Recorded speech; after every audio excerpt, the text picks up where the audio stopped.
Hello दोस्त, नमस्ते, प्रणाम। मैं आपकी संगीत दुनिया 1984। आज आप लोग ये बहुत ही प्यारा सा धमाकेदार गीत लेके आई हूँ। आशा करती हूँ कि यह गीत बहुत ही पसंद आएगी आप लोगों को। हाय हवन गीत है। हेलो दोस्तों, नमस्ते, प्रणाम। प्रतिमा शर्मा 838। आप लोग ज़्यादा से ज़्यादा सपोर्ट करिए कि उगते सूरज आवाया जोर हो जाला, उगते सूरज आवाया जोर हो जाला, पंडित हवाना करावे बड़ा देर हो जाला, पंडित हवाना करावे बड़ी देर हो जाला, हवाना के धुआं देखी शंकर जी आए हैं, हवन के धुआं देखी शंकर जी आए हैं, धुआं के देखी बड़ी मगन भइला, धुआं के देखी बड़ी मगन भइला, पंडित हवाना करावे बड़ा देर भइली, पंडित हवाना करावे बड़ी देर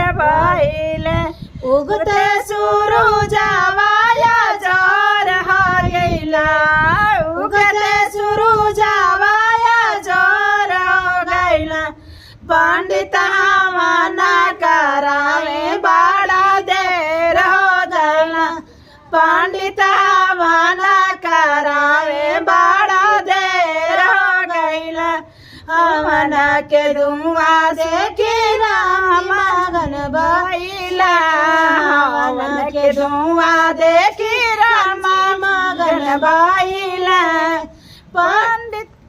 पंडित हवाना करावे बड़ी देर हो गइले, उगते सूरज आवाया जोर हो गइला, हे जी उगते सूरज आवाया जोर हो गइला, पंडित हवाना करावे बड़ा देर हो गइला, पंडित हवाना करावे बड़ा देर हो गइला, हवाना के धुआं देखी कृष्णा जी आइले, हवाना के धुआं देखी कृष्णा जी आइले, धुआं के देखी माने मगन भइला, धुआं के देखी मगन भइले, पंडित हवाना करावे बड़ा देर भइला, पंडित हवाना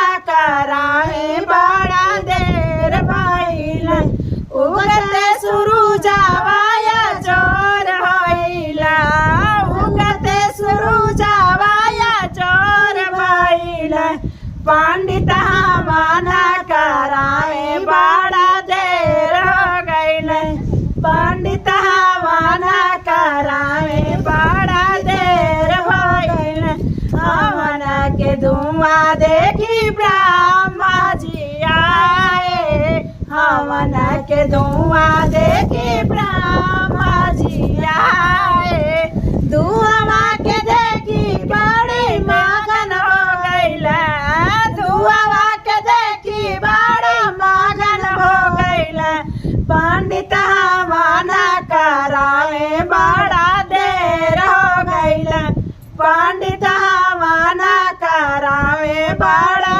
देर हो गइला, उगते सूरज आवाया जोर हो गइला, उगते सूरज आवाया जोर हो गइला, पंडित हवाना करावे बड़ा देर हो गइला, पंडित हवाना करावे बड़ा देर हो गइला।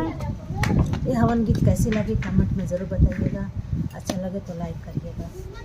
फिर मिलते हैं अगले धमाकेदार वीडियो के साथ। तब तक के लिए बाय बाय।